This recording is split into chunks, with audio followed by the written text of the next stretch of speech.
छत्तीसगढ़ में सुरक्षा बलों के 1 करोड़ के इनामी समेत 27 नक्सलियों के ढेर किए जाने को केंद्रीय गृह मंत्री अमित शाह ने ऐतिहासिक उपलब्धि बताया। उन्होंने कहा कि 3 दशकों में ये पहली बार हुआ है जब इतना बड़ा नक्सली मारा गया है। बता दें कि 21 मई की सुबह माओवादी दस्ते ने सुरक्षा बलों पर अंधाधुंध गोलीबारी शुरू की।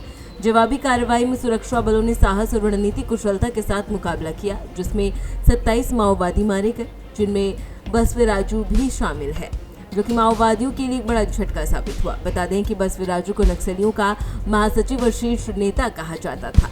उसका असली नाम नंबाला केशव राव उर्फ बसवराजू उर्फ BR दादा उर्फ गगन्ना अभूजुमाड़ के जंगलों में एक मुठभेड़ में DRG की टीम ने मार गिराया। नारायणपुर, दंतेवाड़ा, बीजापुर और कोंडा गांव से DRG की टीमें अभूजुमाड़ के जंगलों में इस निर्णायक अभियान के लिए रवाना की गई थी।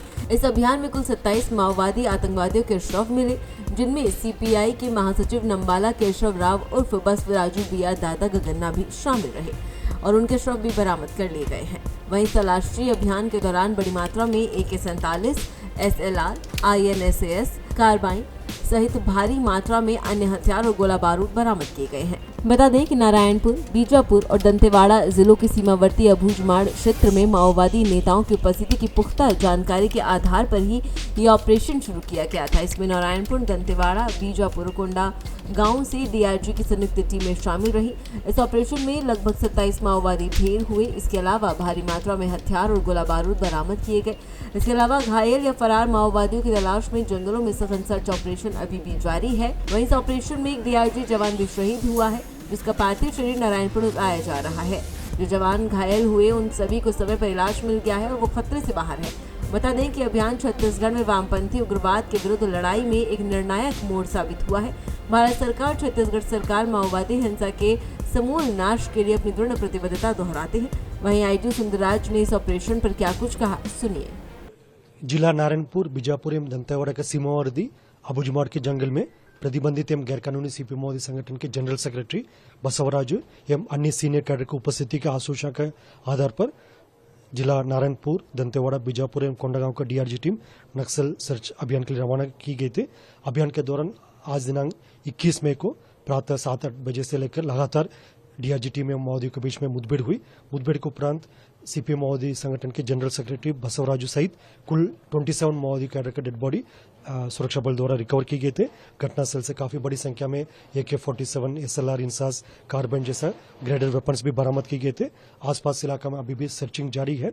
मुठभेड़ में जो मारा गया CPI माओवादी संगठन के जनरल सेक्रेटरी विगत लगभग 40-45 वर्षों से काफी एक हार्डकोर कैडर के रूप में नक्सल संगठन में सक्रिय थे और विगत 2-3 वर्षों से CPI माओवादी संगठन का जनरल सेक्रेटरी के रूप में, तब गणपति जो 25 वर्ष तक उन्होंने जनरल सेक्रेटरी रूप में थे। उसके पश्चात 2022-23 से बसवराजू जनरल सेक्रेटरी रूप में काफी सक्रिय रूप में जितना भी जो सुरक्षा बल के खिलाफ जो वारदात हुआ, घटना हुआ और अन्य जितना भी माओवादी संगठन द्वारा क्षेत्र के जनप्रतिनिधि से लेकर सुरक्षा बल के जवानों से लेकर अन्य जितना भी बड़ी बड़ी वारदात रहा, सब में इनका सक्रिय भूमिका रहा, इनका कॉन्स्पिरेसी में शामिल रहा और मूलतः रहने वाला श्रीकाकुलम जिला आंध्र प्रदेश का और अभी वर्तमान में एज प्रोफाइल उनका लगभग 70 ईयर्स का है और जैसा BTech ग्रेजुएट के रूप में भी उनका एजुकेशन प्रोफाइल का जानकारी प्राप्त हो रहे थे। सभी संपूर्ण जानकारी का हम तस्दीक भी कर रहे हैं और CPI माओवादी संगठन का जनरल सेक्रेटरी रहने के नाते उनके ऊपर लगभग सभी LW स्टेट्स में 1 करोड़ से अधिक उनके ऊपर इनाम भी घोषित रहा और वारदात के हिसाब से देखा जाए तो लगभग 150-200 वारदात से अधिक इनका भूमिका रहा प्रत्यक्ष रूप से या अप्रत्यक्ष रूप से और संपूर्ण इनके बारे में प्रोफाइल और जैसे मुठभेड़ में मारा गया अन्य माओवादियों का भी जानकारी हम इकट्ठा कर रहे हैं।